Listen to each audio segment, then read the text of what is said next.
লাল বেনারসিতে নতুন কনের চেহারার জৌলুস যেন আরও উপচে পড়ছে। সংবর্ধনা অনুষ্ঠানে সোনাক্ষী সিনহা যে লাল বেনারসিটি গায়ে জড়িয়েছেন সেটি তিনি নিয়েছেন ভারতীয় ফ্যাশন ব্র্যান্ড র ম্যাঙ্গো থেকে। র ম্যাঙ্গো শাড়ির জন্য জনপ্রিয়। ভারতের রাজস্থানের মোবারকপুর গ্রাম থেকে উঠে আসা সঞ্জয় গার্গ এই ফ্যাশন ব্র্যান্ডের উদ্যোক্তা। এই ব্র্যান্ডের পোশাকে উঠে এসেছে রাজস্থানের ঐতিহ্যবাহী সব মোটিভ। সোনাক্ষীর লাল বেনারসি সিল্ক শাড়িটির দাম লাখের অঙ্কেরও নিচে, মাত্র ৭৯,৮০০ রুপি। অনুষ্ঠানে আগত অতিথিদের মধ্যে আদিতি রাওকে দেখা গেছে চুমকি বসানো কালো সোনালি রঙের জমকালো প্রিন্টের গারারা ড্রেসে। কালো সোনালি প্রিন্টের জমকালো গারারাটির দাম ১,১৫,০০০ রুপি। এটি নেওয়া হয়েছে প্রিন্টস বাই রাধিকা থেকে। অন্যদিকে রিচা চাড্ডা আর আলী ফজলও দেখা দেন কালো রঙের পোশাকে ঝুঁটি বেঁধে। জুলাইয়ে মা বাবা হতে চলেছেন এই দম্পতি।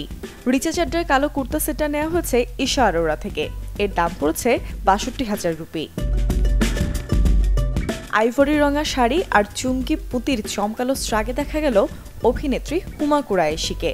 আর চিরসবুজ কাজলে দেখা মেলে কালো সোনালি রঙের শাড়িতে। শিবানের নরেশের কালেকশনে এই শাড়ির দাম পড়েছে ৭৫,৯০০ রুপি। Desk report, channel 24।